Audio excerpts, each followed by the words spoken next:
Assalamualaikum warahmatullahi wabarakatuh. Nama saya Itang Tirta dan selamat datang di channel Itang Tirta. Pada kesempatan ini saya akan menceritakan sebuah kisah mistis pengalaman dari teman-teman semua. Ambil posisi nyaman, pasang headset, dan selamat mendengarkan.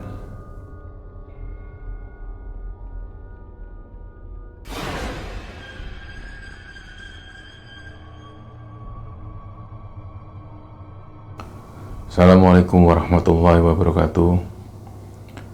Selamat malam teman-teman semua.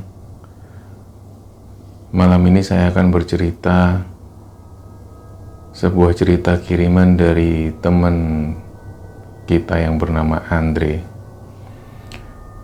Andre menceritakan tentang pengalaman mistisnya ketika mendaki ke Gunung Arjuna bersama 9 orang temannya. Kejadian ini terjadi di sekitar awal bulan Maret tahun 2015.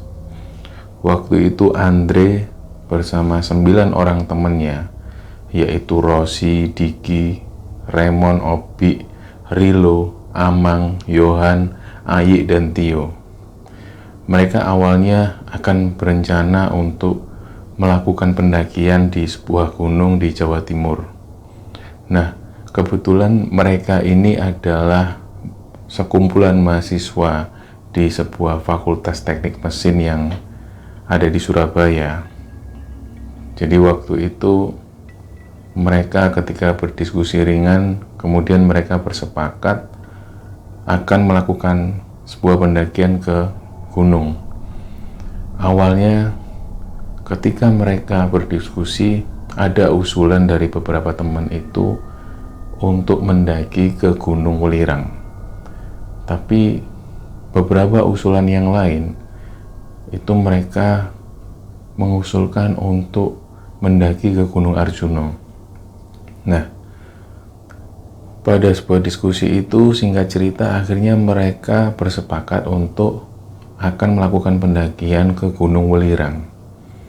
Nah, ketika hari Selasa, mereka mulai mempersiapkan segala sesuatunya, termasuk logistik, peralatan, dan lain-lain.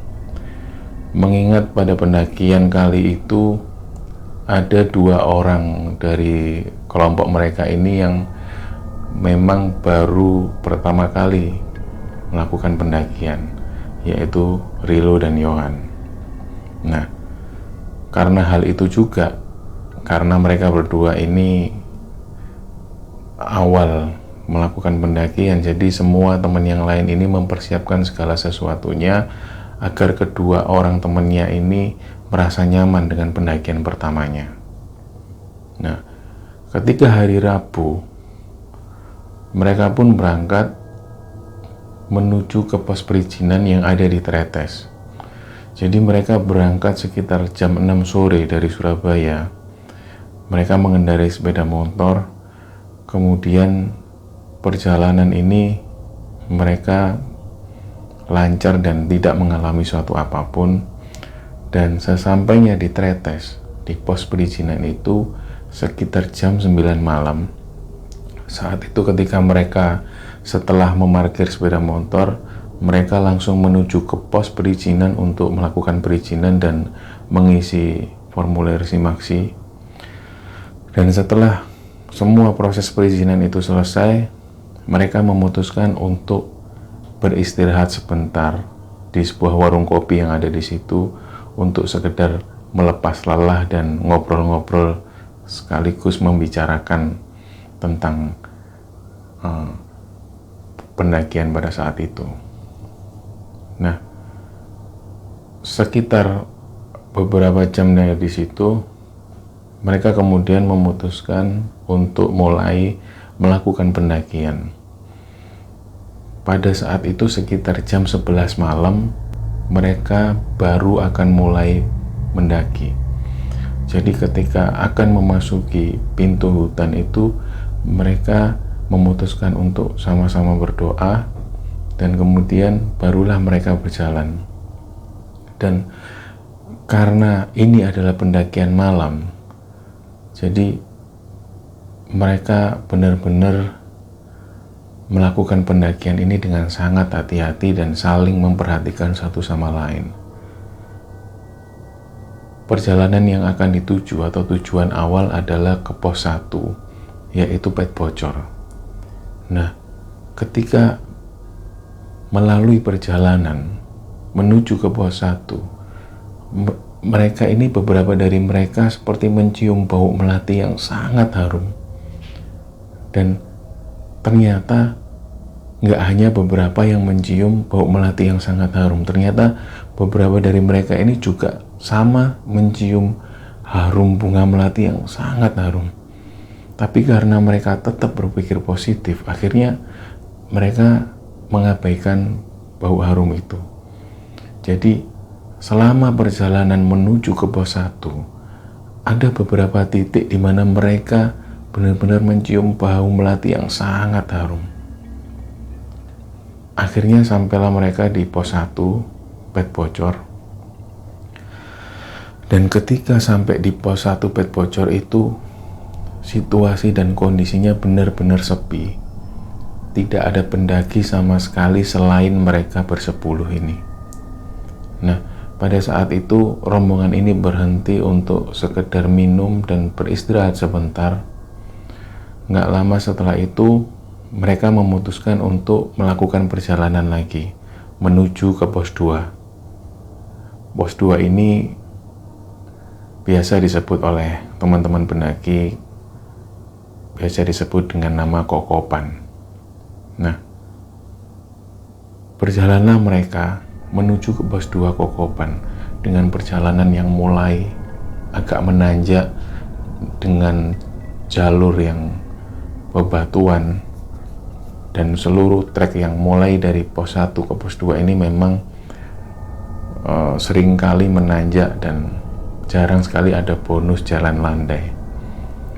Sampailah mereka di pos 2 Kokopan ini sekitar jam 2 dini hari. Ketika itu mereka melihat ada 2 buah tenda yang sudah berdiri di situ dan tidak ada aktivitas pendaki.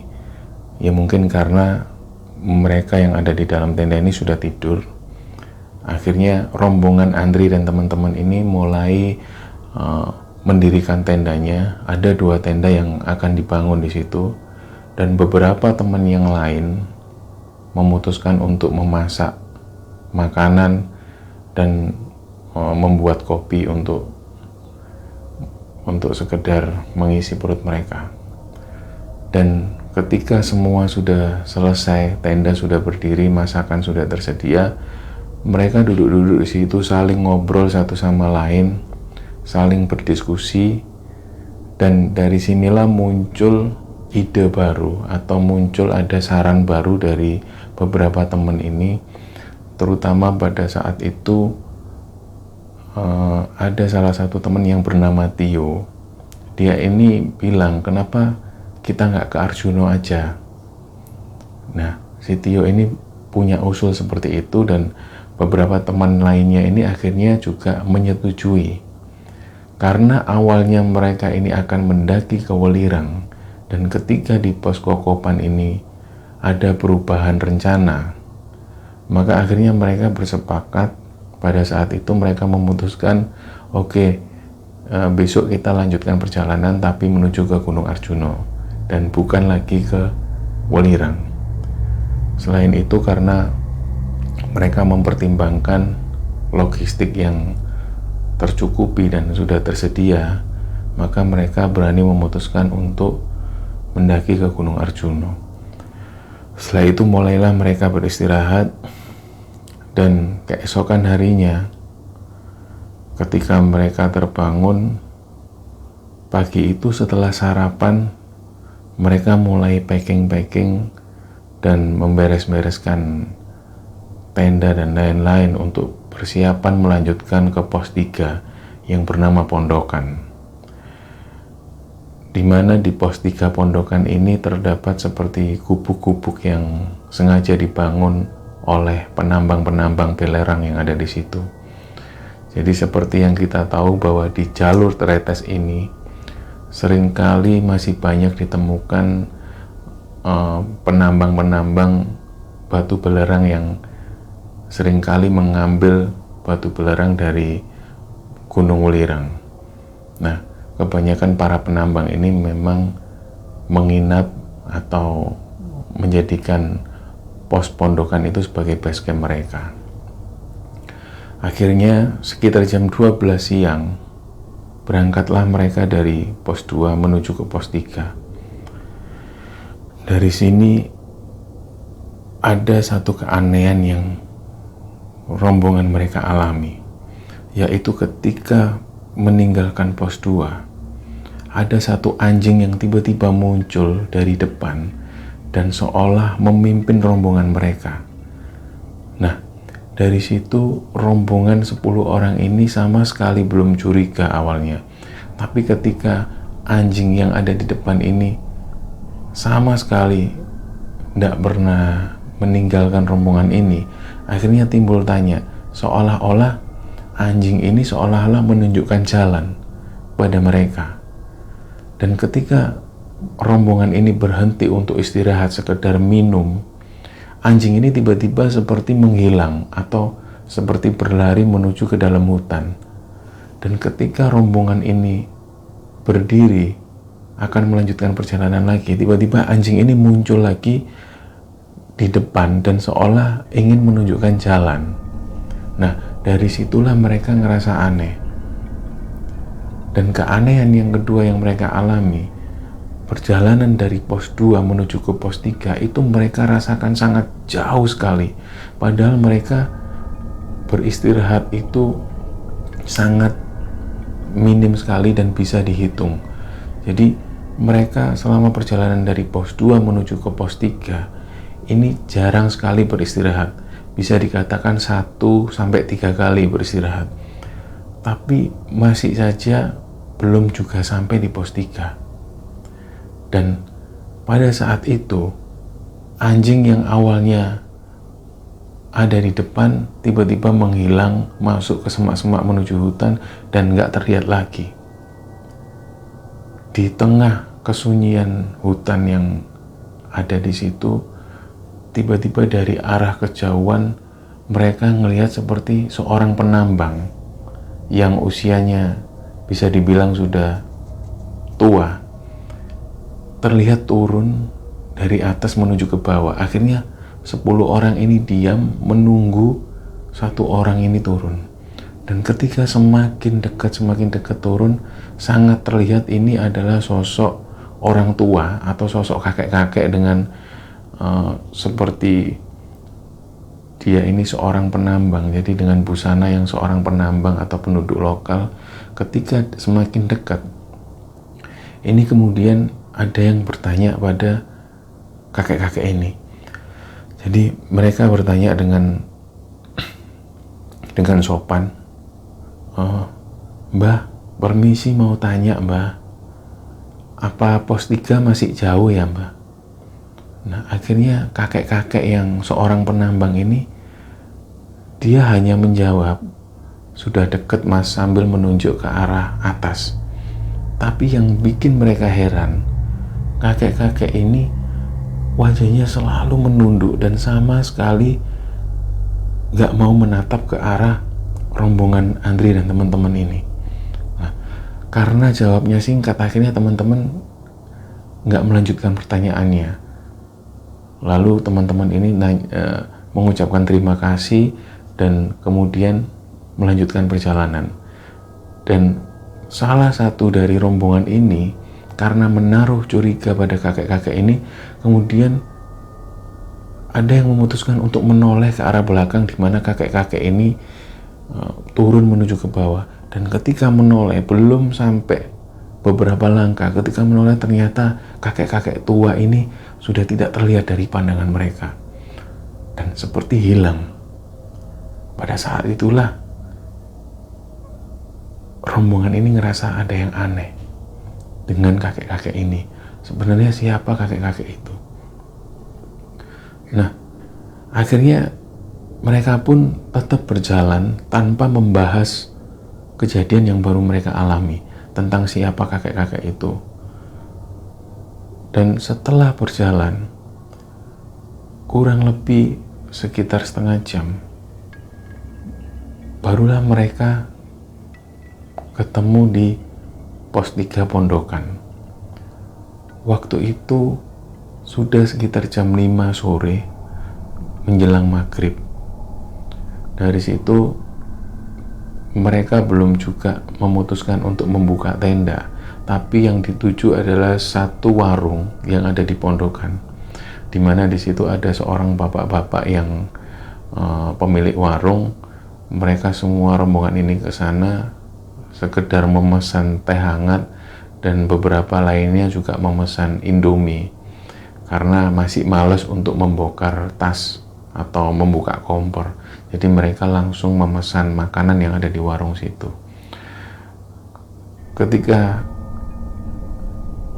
mie sudah dihidangkan, teh sudah dihidangkan, ada yang bertanya pada bapak-bapak pemilik warung ini, "Pak, kalau mau ke puncak arahnya kemana ya Pak?"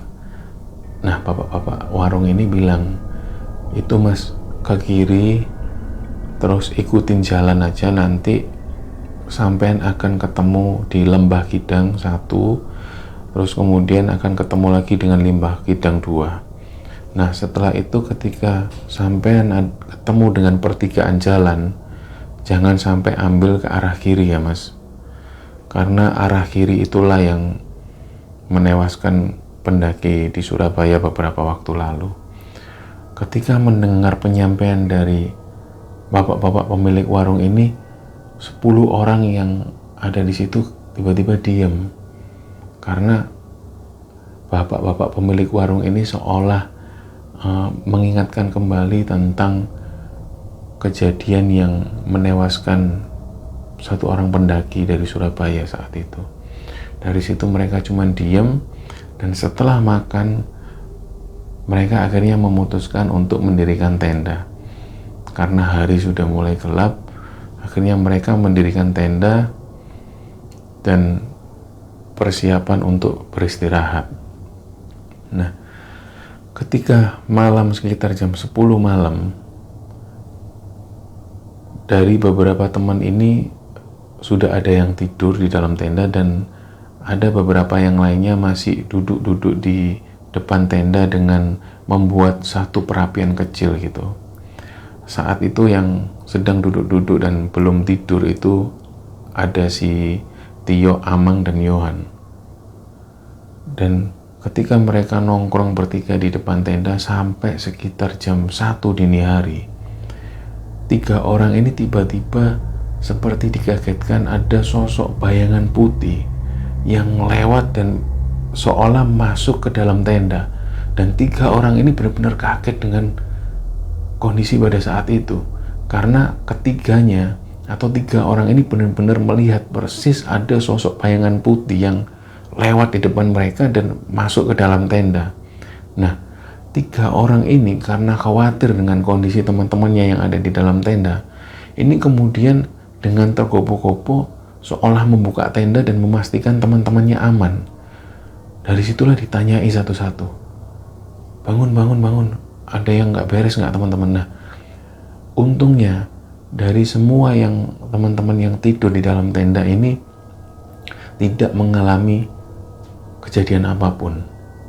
Nah, tapi dengan kejadian ada sosok putih yang seolah masuk ke dalam tenda, akhirnya 3 orang yang tadinya nongkrong di depan, mereka akhirnya memutuskan untuk tidur.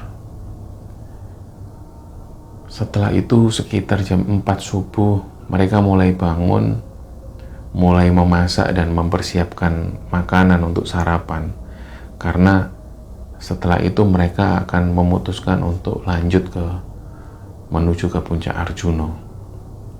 Nah, peralatan tas dan segala macam sengaja mereka tinggal di situ karena ada salah satu orang temannya yang sengaja tidak ikut menuju puncak. Nah, salah satu orang temannya ini memutuskan untuk menjaga tenda dan menjaga peralatan, sementara 9 orang lainnya memutuskan untuk berjalan menuju ke puncak Arjuno. Setelah itu ketika setelah selesai berdoa, jalanlah mereka 9 orang ini melewati lembah Kijang 1, dan di situ mereka sempat berfoto-foto, sempat beristirahat sebentar, dan setelah itu mereka melanjutkan perjalanan dan sampailah mereka di seperti area dengan pepohonan yang lebat gitu. Dan ketika setelah melewati lembah Kijang 2, mereka tiba-tiba langkahnya ini seperti semakin pelan, karena yang ada di depan ini seperti mendengar ada suara-suara gamelan yang terdengar sangat kencang sekali. Dan ketika mereka memperlambat jalannya, tiba-tiba 9 orang ini semua dengar suara gamelan yang terdengar sangat kencang sekali. Nah, saat itulah mereka berhenti dan saling menatap satu sama lain seolah nggak percaya, tapi semua mendengar suara gamelan itu. Yang membuat tidak masuk akal, karena ketika sampai di sana ini sudah hampir menuju puncak, tapi kenapa kok dengar suara gamelan? Padahal kita ini jauh sekali dari perkampungan, jauh sekali dari keramaian. Nah, dari situ mereka hanya menatap satu sama lain tanpa bicara dan tanpa ada instruksi apapun. Nah, setelah itu, setelah mereka lama terdiam karena suara gamelan itu, akhirnya mereka mulai berjalan lagi. Sampailah mereka di puncak Arjuna sekitar jam 12 siang waktu itu. Setelah saling berfoto dan sejenak melepas lelah, dan beberapa dari mereka juga beristirahat sambil makan cemilan dan lain-lain, akhirnya nggak lama setelah itu mereka memutuskan untuk turun menuju ke pos 3. Nah, karena perjalanan dari puncak menuju ke pos 3 untuk turun ini juga memerlukan waktu yang agak lama, jadi mereka saling mengecek air yang mereka bawa, dan ternyata dari 9 orang ini persediaan airnya sangat terbatas, bahkan bisa dikatakan habis pada saat itu.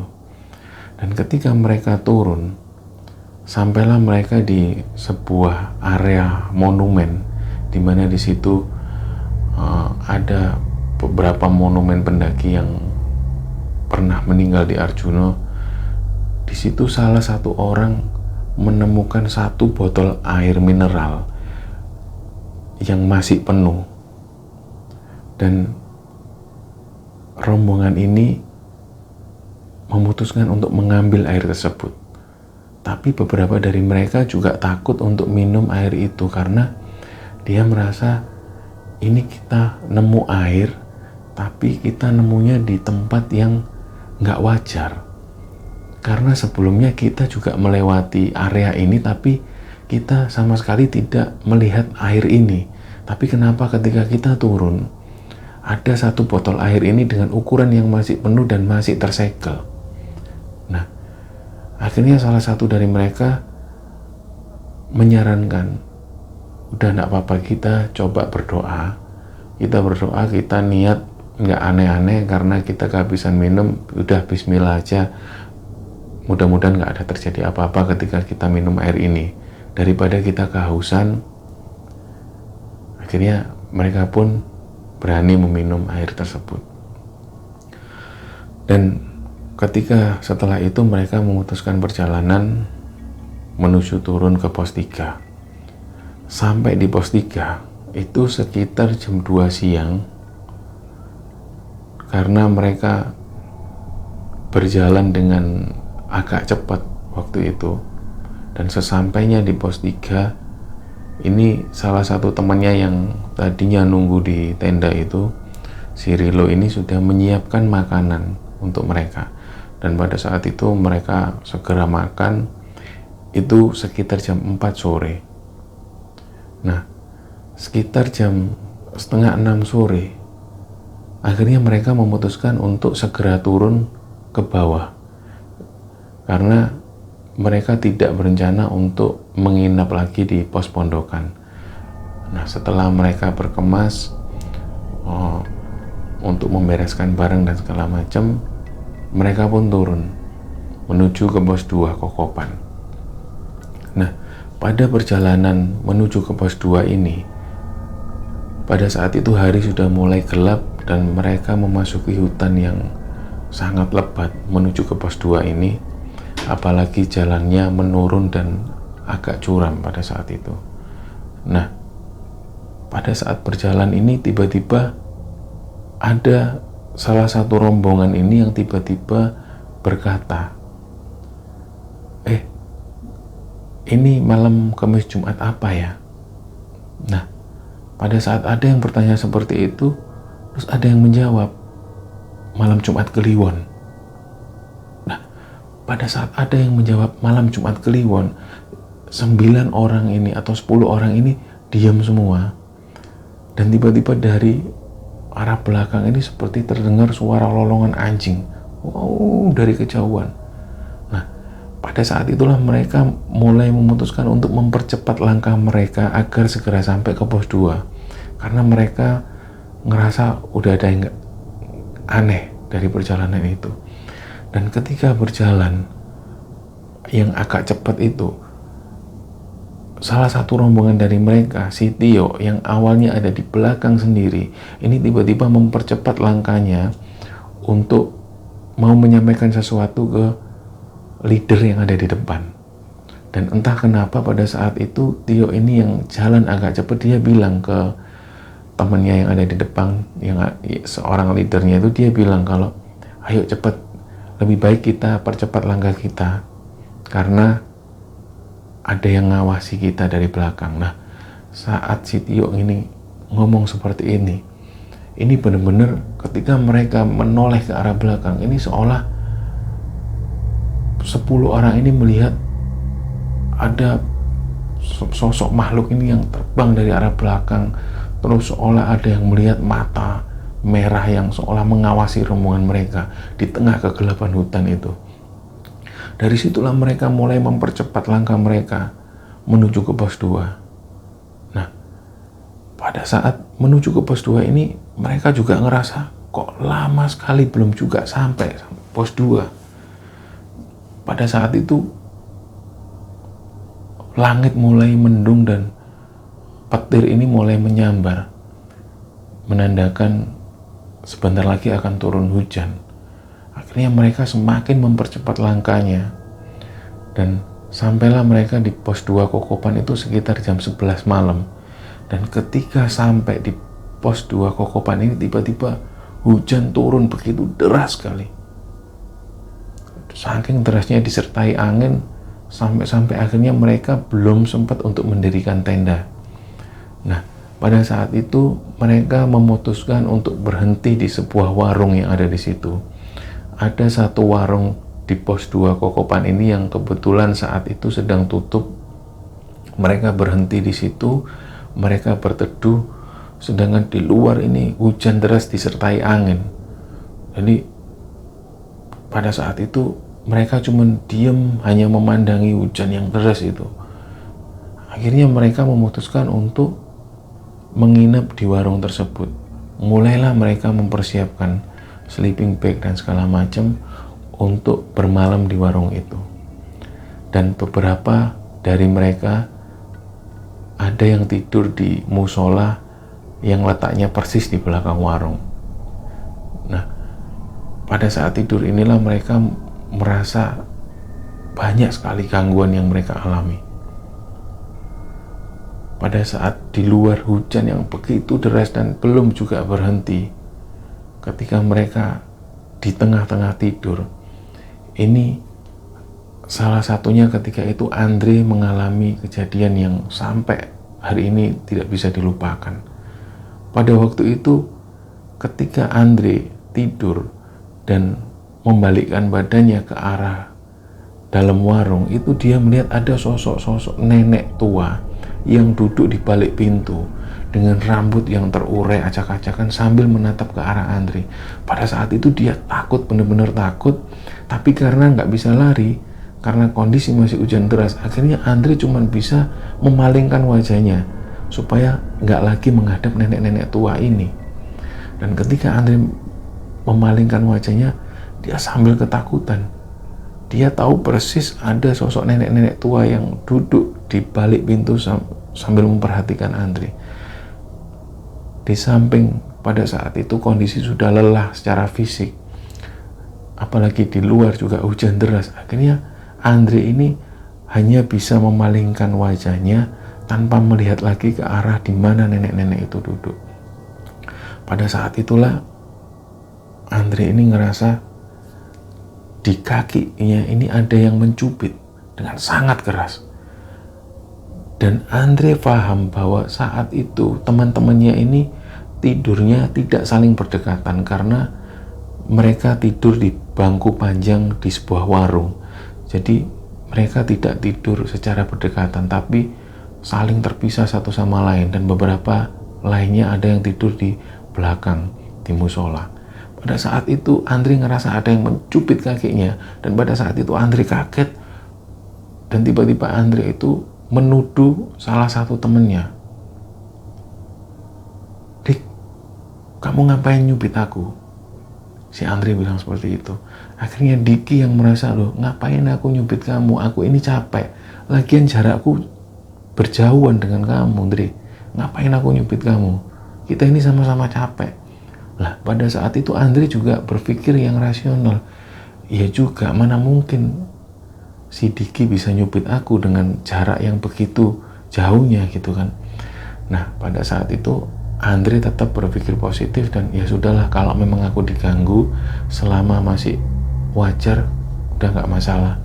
Dan waktu itu Andre lagi-lagi memperhatikan di balik pintu di mana nenek-nenek itu duduk. Ternyata dilihatnya sosok nenek-nenek tua ini sudah nggak terlihat lagi.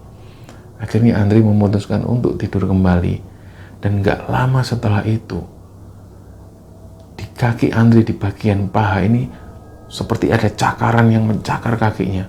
Pada saat itulah Andre seperti menjerit kaget. Antara kaget dan menahan rasa sakit, Andre jerit. Wah. Pada saat itulah Andre membangunkan teman-temannya. Ayo. Kita langsung turun aja, kita langsung turun. Teman-temannya semua kaget. "Duh, kenapa Andre? Masih hujan, Andre.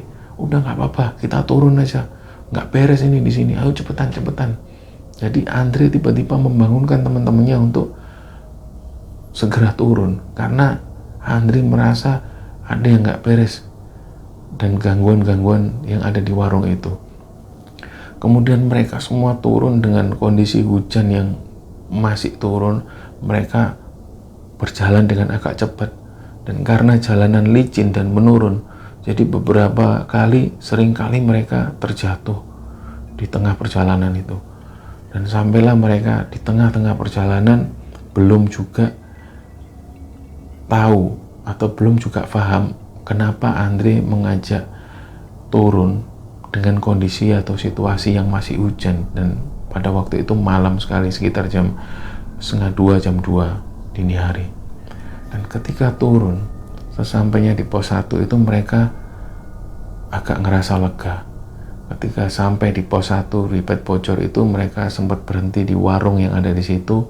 Dilihatnya jam sudah menunjukkan jam 4:30 subuh.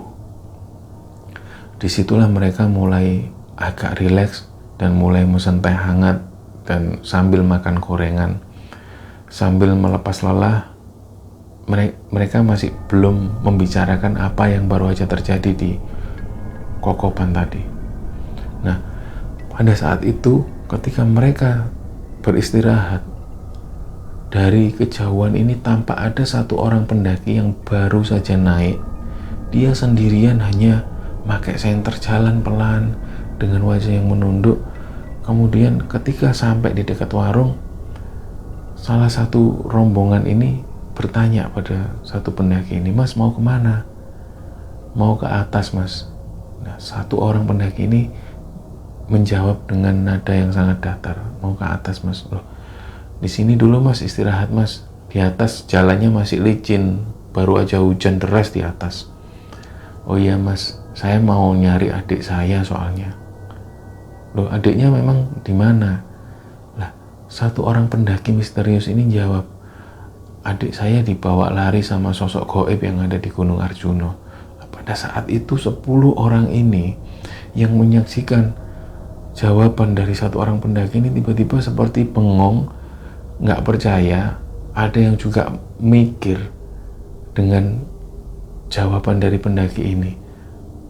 Maksudnya adiknya dibawa oleh makhluk gaib yang ada di sini. Nah, tanpa melanjutkan pertanyaannya, akhirnya mereka mempersilahkan satu orang pendaki ini. Oh ya sudah mas, hati-hati kalau gitu. Nah, satu orang pendaki ini terus jalan dengan penampilan yang misterius tanpa memandang rombongan ini sama sekali. Dia jalan sendiri terus menuju ke atas. Akhirnya setelah mereka beristirahat itu, mulailah mereka turun menuju ke pos perizinan. Dan sesampainya di pos perizinan sekitar jam 7 pagi, pada saat itu mereka mulai membersihkan diri karena ketika di atas waktu turun dengan kondisi hujan deras itu, baju dan celana mereka banyak sekali kena lumpur-lumpur dan lain-lain. Apalagi seringkali mereka juga beberapa kali jatuh. Akhirnya disitulah di pos perizinan itu mereka mandi dan membersihkan diri. Dan saat itu ketika Andre mandi, Andre ngelihat di bagian pahanya itu seperti kedapatan goresan yang seperti cakaran. Ada 3 cakaran di situ yang membentuk cakaran, dan salah satu cakaran itu sampai membuat paha Andre ini sedikit terluka, dan ketika terkena air itu rasanya perih. Tapi Andre sendiri juga kaget karena celana yang dipakai Andre ini sama sekali tidak sobek atau rusak. Tapi di pahanya itu jelas terlihat ada 3 goresan dan sempat menimbulkan luka. Pada saat itu Andre teringat lagi kejadian yang dia alami malam itu di warung yang ada di pos 2 Kokopan.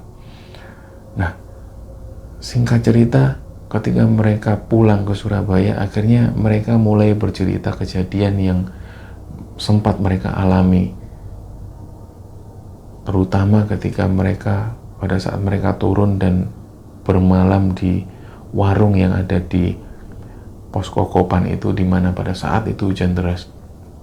Dan dari situlah beberapa teman-teman ini mulai membuat pengakuan bahwa ketika berada di warung itu, ada beberapa teman-teman ini yang mendengar seperti suara perempuan tua itu yang sedang menangis. Jadi dari situ ternyata tidak hanya Andre yang melihat ada sosok nenek-nenek tua yang ada di situ, tapi beberapa teman yang lainnya juga melihat sosok nenek-nenek tua itu. Bahkan beberapa teman lainnya ini juga mendengar suara tangisan nenek-nenek tua ketika di warung. Tapi karena mereka pada saat itu kondisinya sudah lemah secara fisik, capek, jadi mereka seolah mengabaikan suara-suara itu. Dan puncaknya adalah ketika Andre itu seperti dicakar oleh cakaran. Itu ada salah satu temannya yang melihat ada sosok hitam besar yang dengan cakarnya itu seperti seperti menindih badan Andre pada saat itu. Tapi lagi-lagi karena mereka pada waktu itu kondisinya sudah capek dan lelah, apalagi disertai hujan yang begitu deras, akhirnya mereka nggak ada yang menghiraukan hal itu. Nah, kejadian itu akhirnya membuat Andre berpikir atau mengingat lagi tentang kejadian yang dia alami. Dan ketika itu ada salah satu saudara Andre yang ada di rumah itu bilang bahwa sebenarnya ada satu mitos ketika melakukan pendakian ke Gunung Arjuna. Itu salah satu diantaranya tidak boleh memakai barang yang berwarna merah. Mitosnya seperti itu. Dan pada saat itu Andre seperti mengingat kembali kejadian yang dialami atau pada saat dia mendaki itu, si Andre ini memang pada saat itu memang memakai jaket warna merah yang itu adalah jaket kampus. Nah, Andre berpikir sekali lagi, apakah benar ini ada hubungannya dengan jaket yang aku pakai? Apakah ada hubungannya dengan mitos yang selama ini dipercaya oleh masyarakat? Wow, alam bisawab, hanya Allah yang tahu. Yang Andre tahu pada saat itu, selama pendakian, Andre dan rombongan ini tidak melakukan hal-hal yang buruk, tidak melakukan hal-hal yang negatif. Kalaupun ada kejadian yang Andre alami dan teman-teman, ya itu dia percaya bahwa itu adalah bentuk dari eksistensi makhluk gaib yang ada di situ. Jadi Andre dan teman-teman merasa bahwa itulah bentuk sapaan dari makhluk gaib yang ada di Gunung Arjuna pada waktu itu. Dan bersyukurlah teman-teman seperti Andre dan rombongan ini yang tidak mengalami kejadian yang parah ketika mendaki ke Gunung Arjuna. Dan semoga kisah ini bisa diambil kesimpulan dan pelajaran oleh teman-teman semua. Terima kasih. Wassalamualaikum warahmatullahi wabarakatuh.